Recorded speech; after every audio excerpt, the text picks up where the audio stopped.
I'm Jane. I had just turned 28 when I thought I met the love of my life, Mike, and everything happened so fast. We were married within a year of meeting.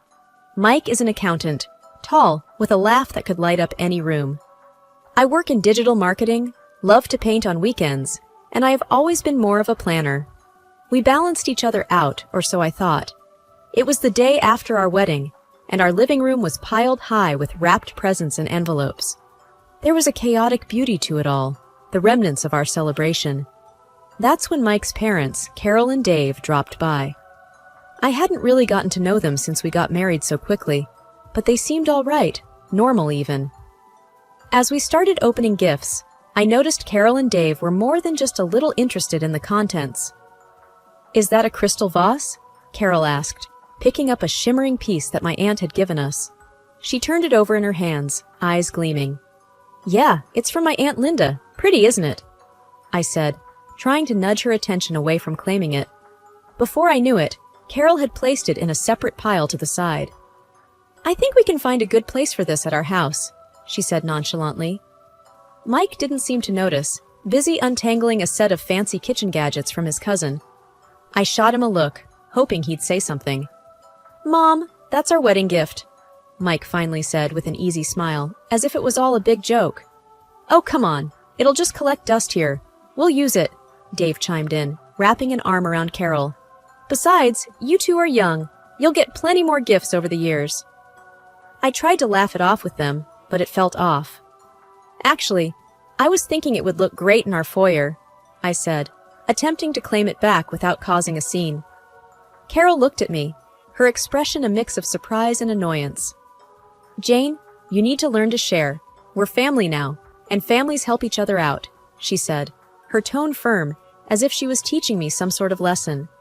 Mike, catching the tension, quickly jumped in. "Let's not worry about this now. We've got plenty of gifts, right, Jane?" I nodded, biting back my words. But as they continued to sift through the gifts, setting aside a few choice items for themselves, that uncomfortable feeling settled deep in my stomach. It was like watching strangers claim parts of my life as their own. And Mike, well, he just let them. Our first year of marriage flew by, and before I knew it, our anniversary had arrived. I wanted to make it special, a celebration of us. So I booked a table at Chez Louis, a cozy little spot we both loved. I thought it would be romantic to have Mike's parents join us, to show them they're important to us. As we sat down at the restaurant, Carol and Dave were already there, menus in hand. "This place is fancy," Carol said, eyeing the chandeliers. Mike squeezed my hand under the table, a silent "thank you" for organizing it all. The waiter came by and we started to order. I went for the salmon, Mike's favorite, and I noticed Carol's eyes darting down the menu to the most expensive items. "We'll have the lobster and the filet mignon," she declared, pointing at the priciest things without a second glance. Dave nodded in agreement. "And why not throw in a bottle of your best wine?" he added, winking at the waiter. I could feel my smile stiffening. "Quite the celebration, huh?" I tried to keep my voice light. Mike shrugged. "It's a special night," he said. "Let's not think about the cost tonight." The conversation was light for the most part, but I couldn't help but notice how Carol and Dave savored the food like it was their last meal, almost oblivious to the price tag I knew would come at the end. As we ate, I couldn't shake the feeling of being taken advantage of. It wasn't about the money, not really. It was the principle. It was our anniversary, and it felt like it was being hijacked. When the check arrived, I saw Mike's eyes widen a little, but he quickly recovered and handed his card to the waiter. On our way out, Carol looped her arm through mine. "You know, Jane, this was just lovely. We should do it again next year," she said, a satisfied smile on her face. Thanksgiving was around the corner, and with it came the start of the holiday season. Mike and I had started to decorate the house, a mix of fall colors and early Christmas cheer. It was cozy, the kind of place you'd want to come back to after a long day. One evening, as we were stringing up some lights around the living room windows, Mike's phone pinged with a message. He read it and laughed. "Oh, my parents are ahead of the game. They've already sent their Christmas wish list." I was untangling another set of lights and looked up. Wish list? Yeah, they send one every year. Helps with shopping, he explained, his fingers scrolling through his phone. Curiosity got the better of me. So, what's on this famous list? Mike hesitated, then handed me his phone. The list was extensive. Top-tier electronics, designer clothes, luxury items that they probably didn't even need. I scrolled through in disbelief. They can't be serious, I said. This is a lot. Mike took his phone back and shrugged. They like the good stuff. What can I say? I didn't know how to respond. There was a knot forming in the pit of my stomach. Mike's birthday was also coming up, and I'd been so excited to give him the watch he'd been eyeing for months. Now it felt like any gift would be less about us and more about fulfilling a list. When it came to us making our list, I couldn't help but feel petty making one at all. Maybe we should just ask for charitable donations in our name, I suggested half-heartedly. Mike laughed. Good one, but seriously, what do you want? You need a new laptop, right? The holidays rolled around, and I got Carol and Dave a nice coffee maker. Nothing too fancy but practical. They, in turn, gave me a set of scented candles. They were nice, but the difference was stark. I didn't say anything. Mike seemed happy with the fancy drone they got him, though. The unspoken rule was clear. We were expected to give big and receive small. It didn't feel right, but bringing it up only seemed to cause tension. So, I kept quiet, wrapping gifts and pasting on a smile for the holidays. But inside, I was beginning to count the costs, not just in dollars, but in the emotional toll this was starting to take. I was at my desk, staring at the computer screen when the email notification popped up. It was my quarterly bonus, bigger than I had expected. My first thought was to do something meaningful with it, something for Mike and me. So, I booked us a trip to Paris. We had talked about going since we met, and it felt like the perfect time to make that dream happen. That night over dinner, I told Mike about the surprise. His face lit up like I'd never seen before. Paris? Really? Babe, that's amazing! He exclaimed, getting up to kiss me. I was basking in the joy of the moment when his phone rang. It was his mom. I could tell by the way his face changed. Yeah, she booked us a trip to Paris, he said into the phone, and I knew I should have asked him not to say anything just yet. Mike's enthusiasm dwindled as he listened more and more. I know you've always wanted to go. He trailed off, looking at me with a pained expression. I felt my heart sink. He hung up and there was a heavy silence. They want to come with us, he said finally, almost like he was asking for permission. I sat there, my fork halfway to my mouth, paused in midair. To Paris? With us? I asked, trying to keep my voice steady. Yeah. They said they've never been and always wanted to go, Mike explained, running a hand through his hair. I think we should take them. The room felt suddenly too small. It's supposed to be for us, Mike. Our trip, I said, feeling a tightness in my chest.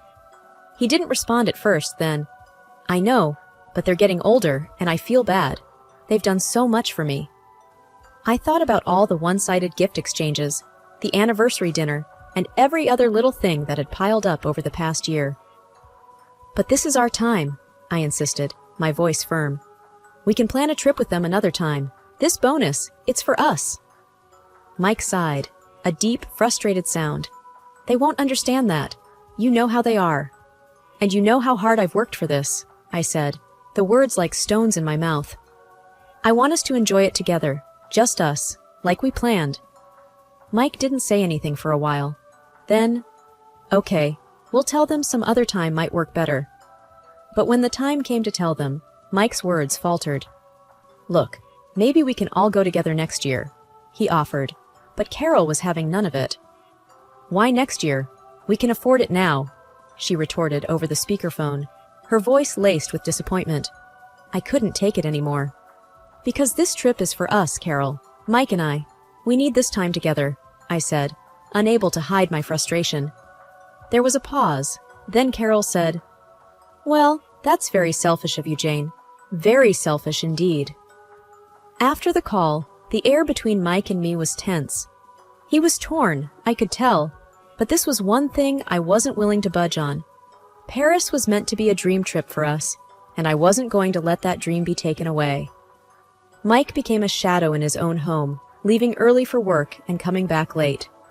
Our conversations dwindled to monosyllables. "Dinner's in the oven," I'd say when I heard the garage door open, my voice echoing off the empty walls. "Thanks," he'd reply, a hollow word that hung in the air between us. I missed him, missed us. I yearned for the easy days when we'd dream together on the couch, our plans and laughter intertwined. I longed to reach out to him, to break through the invisible barrier that had erected itself after the argument over Paris. But every attempt felt like speaking through a thick glass wall. I could see him, but I couldn't reach him. One particularly hard evening, I sat at the dinner table across from Mike, the sound of his fork against the plate drilling into the silence. I cleared my throat. "Mike, this can't go on," I started, my voice barely above a whisper, fearful of shattering the fragile peace. "We need to talk about what happened. We can't let this silence be the new normal for us." Mike continued to eat, his expression unreadable. Then he set down his fork, a sign that I had his attention, even if just for a moment. "What do you want me to say, Jane?" he asked, a hint of weariness seeping through. "I want to understand why you're taking this so hard, why it feels like you're choosing them over me," I replied, the hurt evident in my tone. He sighed, his hands folded in front of him. "They're my parents, Jane. They've been hoping to go to Paris their whole lives." "And what about what we've been hoping for? Our plans? Our dreams?" My own frustration started to bubble up, words becoming more pointed, desperate to bridge the gap between us. Mike ran a hand through his hair, a gesture of exasperation I'd come to recognize. I know," he said, and for a moment, I saw the flicker of the man I married, conflicted and torn, but not indifferent. "It's just, they've always been there for me. I feel obligated, you know." "But where does that leave us, Mike?" I pressed, leaning forward, trying to catch his eye. "What about our marriage?" He didn't respond right away, and in that pause, I felt a wave of fear. Fear that maybe we weren't as solid as I had believed, that maybe the foundation we had built was less rock and more sand, easily eroded by the steady tide of his parents' needs and wants. "It's supposed to be us against the world, Mike, not me against you and them," I said quietly, my voice steady despite the emotion welling up inside me. He looked at me then, really looked at me, and I could see the conflict warring within him. "I know, Jane. I just don't know how to make everyone happy." "That's just it," I said, a sudden clarity washing over me. We can't always make everyone happy. But we made vows to each other, Mike. Doesn't that count for something?" He nodded slowly, his gaze lingering on the table before finding mine. "It does. It counts for a lot." The rest of the meal passed in a contemplative silence, a change from the strained quiet that had become our norm. It was as if my words had planted a seed, or perhaps watered one that had been lying dormant within Mike all this time. The morning sun poured in through the windows, but the warmth it usually brought seemed to have no place in our home today. I woke up to an eerie quiet, the other side of the bed untouched from the night before. The emptiness of the house felt like a heavy blanket, suffocating in its silence. Rubbing the sleep from my eyes, I reached for my phone, expecting the usual absence of messages, given the silent treatment that had taken residence in our home. Instead, my screen was flooded with notifications, all from my bank. A lump formed in my throat as I read the details. Multiple transactions, including airline tickets and a pair of hotel bookings in Paris, all made while I was asleep. The timestamps on the emails told me the flight would have left hours ago. Mike and his parents were already on their way to Paris, using my hard-earned bonus to fund a trip I was meant to be on. Disbelief turned to anger, and then to a crushing sense of betrayal. I sat there, the phone heavy in my hand as the reality settled in. Mike had access to my account. I'd trusted him implicitly, never imagining he would abuse that trust. Yet, here it was in stark black and white, a digital paper trail of deceit. I couldn't breathe, couldn't think. The one person I had believed would stand by me had chosen his own comfort over our relationship. I thought back to all the times I'd brushed aside the little signs, the excuses I'd made for him, for us. With trembling fingers, I dialed his number, knowing full well he wouldn't answer. Not with the time difference, not with my previous ultimatum ringing in his ears. "Mike," I began, the beep of the voicemail almost mocking in its cheerfulness. "I saw the charges. You took your parents to Paris with my bonus. I don't even know what to say, but I hope it's worth it. I hope it's worth everything." The house felt even emptier after the call, the walls closing in on me with the weight of everything unsaid, and now, perhaps, never to be spoken. I sat at the kitchen table, the silence a stark contrast to the chaos raging within me. They had left, just like that, with no regard for me or the life we were supposed to be building together. I canceled the hotel rooms, the return flights, every piece of the trip that was connected to my finances. With each cancellation, I felt a piece of my old life fall away, the future I'd envisioned evaporating before my eyes. By the time I was done, there was nothing left to do but act. I contacted the bank and removed Mike's access to my accounts, a finality in each click that felt both terrifying and liberating. The man I had married, the family I had tried to be a part of, they were all just strangers now. Strangers who had used me, who had seen my generosity as something to exploit rather than cherish. I packed my bags with a robotic efficiency, each item a reminder of a dream I had to put away. There was no going back from this, no gentle words or apologies that could mend the rift that his betrayal had caused. Mike had chosen his path, and in doing so, he had set me on mine. The ring I'd once worn with pride lay cold and heavy in my palm. I set it down on the counter, its sparkle mocking in the morning light, and with one last look at the life I was leaving behind, I closed the door on the house that was never truly a home. It was late afternoon when I finally left the house. My car was packed with clothes and essentials, a stark reminder of the sudden turn my life had taken. As I drove, the messages began to flood in. One from Mike, several from his mother. I pulled over to read them, knowing they'd only fuel the fire of my resolve. Mike's message read, "Jane, please, we need to talk about this. Can't we just discuss it?" His words seemed hollow, almost insulting in their simplicity. I started to type a response, then stopped. No words would bridge the chasm between us. His mother's messages were a mix of confusion and anger. "What's going on? Why have you canceled our rooms? Call me." I imagined her sitting in a cafe in Paris, expecting luxury and finding complication. I turned the phone off. They were in the middle of a trip funded by deceit. They could figure it out. My first stop was the bank. I needed to ensure my finances were completely secure. The bank manager, a middle-aged woman with a gentle face, greeted me. "I need to make sure all my accounts are locked down. My husband, he won't have access anymore," I explained, my voice steady despite the emotion I felt. "Of course," she nodded, offering a sympathetic smile. "Let's make sure you're protected." By the time I left the bank, my accounts were secure, and a new sense of determination settled within me. I drove to my sister's house, the only place I felt I could go. She opened the door before I could even knock. "Jane, I've been so worried," she said, pulling me into a hug. I allowed myself a moment to just be held, to let the reality of my situation be shared. "I can't believe he would do this to you," she said as we sat down at her kitchen table. "You deserve so much better." I nodded, swallowing hard against the lump in my throat. "I do. And that's why I'm not going back. I've canceled everything.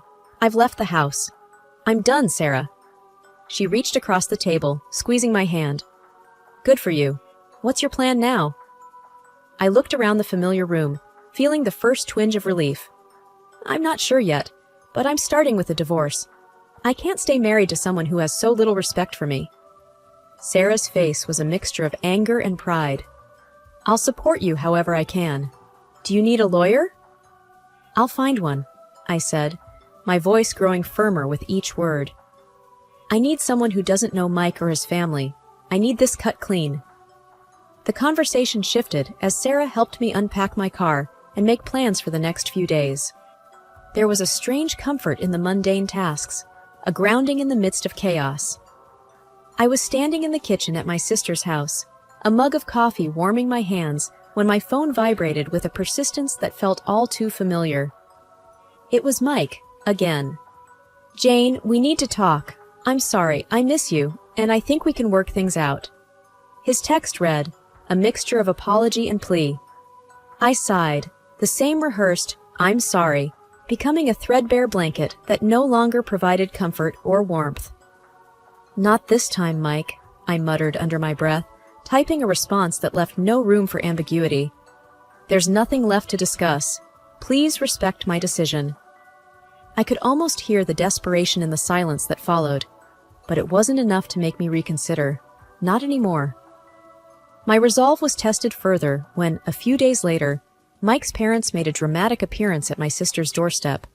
Their faces were twisted in anger as they barged past Sarah, who stood wide-eyed at the door. "You've got some nerve, Jane," his mother exclaimed, her voice shrill. "You ruined our family vacation. You're just a greedy, selfish woman." Sarah stepped between us, her stance protective. "That's enough! You're not going to come into my house and insult my sister." The argument escalated until the neighbors peeked out of their windows, and I was sure someone would call the police. It ended with Sarah threatening to do just that if they didn't leave. Their departure left a sour air that lingered long after they were gone. But amidst the chaos, a realization settled within me. I was truly done. The divorce process was a cold, legal ballet, and I danced my part, signing papers and nodding through explanations of settlements and divisions. But with each stroke of the pen, I felt a chain breaking, a tether loosening. And then it was over. I stood outside the courthouse, a free woman. The air was crisp, a gentle wind playing with the loose strands of my hair. Sarah hugged me tight, her support unwavering. "You did it, Jane," she whispered, pride evident in her voice. I had done it. I had stood up to the selfishness that tried to claim me, stood firm against the manipulation that sought to keep me bound. I turned away from the courthouse, away from a past that no longer held me. The messages from Mike continued for a while, a mix of apologies, bargaining, and eventually anger. But they went unread, floating in the digital void as I moved forward with my life. The apartment I rented was small, but bathed in sunlight. I filled it with plants, books, and new memories. I went back to school, enrolling in classes that fueled a passion for learning that I'd neglected. And one quiet evening, as I sat on my little balcony, a cup of tea in hand, I deleted Mike's number from my phone. I was free. Free to heal, free to grow, and most importantly, free to be unapologetically me.